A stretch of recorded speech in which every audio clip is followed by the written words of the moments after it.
स्वागत है आपका रेसलिंग चैंपियन यूट्यूब चैनल पर। तो इस वीडियो में हम बात करेंगे ब्रॉक लेसनर के बारे में कि क्यों किया है ब्रॉक लेसनर ने अपना रिटर्न इस साल हेल इन अ सेल पे रिव्यू में। और बात करेंगे कि क्या ब्रॉन स्ट्रोमैन का कैश इन सच में फेल हो चुका है, कैश इन मतलब क्या ब्रीफ केस अभी ब्रॉन स्ट्रोमैन के पास नहीं रहेगा। और बात करेंगे कि हमें क्या कुछ देखने को मिला हेल इन अ सेल के ऑफर जाने के बाद। तो ये वीडियो बहुत ही इंटरेस्टिंग होने वाली है, तो बिना टाइम वेस्ट किए स्टार्ट करते हैं। तो सबसे पहले बात कर लेते हैं ब्रॉन स्ट्रोमैन के money in the bank brief case के बारे में।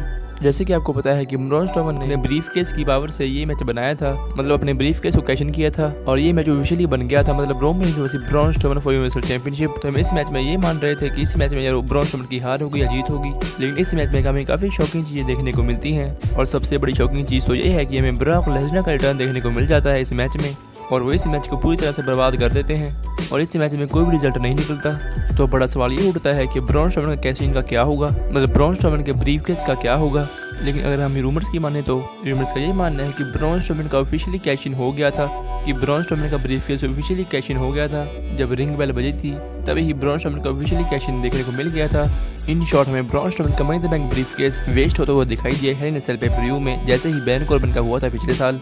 लेकिन रूमर्स का ये मानना है कि हमें अगली आने वाली रॉ के एपिसोड में ब्रॉन स्ट्रोमैन डिमांड कर सकते हैं एक और रीमैच के लिए, क्योंकि वो रीमैच ब्रॉक लेसनर की वजह से खराब हो गया था। इसलिए आने वाली रॉ के एपिसोड में ब्रॉन स्ट्रोमैन डिमांड करेंगे अपना rematch as a money in the bank brief case rematch.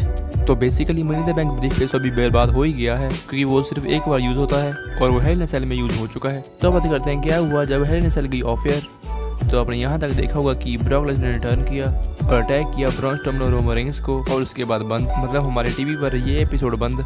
लेकिन वैसे हेल इन अ सेल की ऑफर में कुछ तो ज़्यादा नहीं हुआ, लेकिन जो हुआ है वो आपको बता देता हूँ। मैच के बाद जब ब्रॉन स्ट्रोमैन और रोमन रेंज बैक स्टेज जाने लगे तभी हमें फैंस की तरफ से काफ़ी बुरी तरह से चैंट देखने को मिलते हैं और काफ़ी लाउड, और वो चैंट करते हैं दिस इज बुलशिट करके। और जैसे ही ब्रॉन स्ट्रोमैन रोमन रेंज से बैक स्टेज पर चले जाते हैं, मतलब अभी रिंग पर कोई भी खड़ा नहीं होता, भी वो लगातार 4-5 मिनट से यही चैंट करते रहते हैं। तो फैंस का ये मानना है कि उन्हें हेल इन अ सेल पे बहुत ही बेकार लगा। तो बात करते हैं ब्रॉक लेसनर के रिटर्न के बारे में कि क्यों किया ब्रॉक लेसनर ने अपना सडन रिटर्न। जैसे कि आपको पता है कि ब्रॉक लेसनर की यूएफसी की फाइट कंफर्म हो चुकी है डैनियल कॉर्मिक के साथ, और ये पॉसिबली जनवरी या फरवरी के महीने में होगी।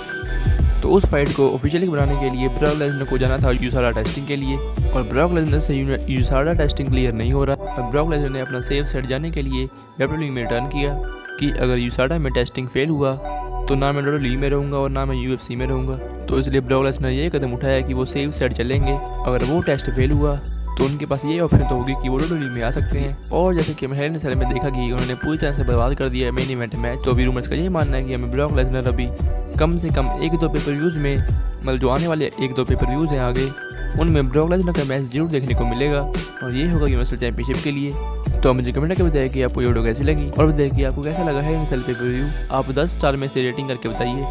तो ये थी आज की वीडियो चाहिए तो लाइक करें, वीडियो की लेटेस्ट जानकारी के लिए चैनल सब्सक्राइब और बेल आइकन को भी दबा दें।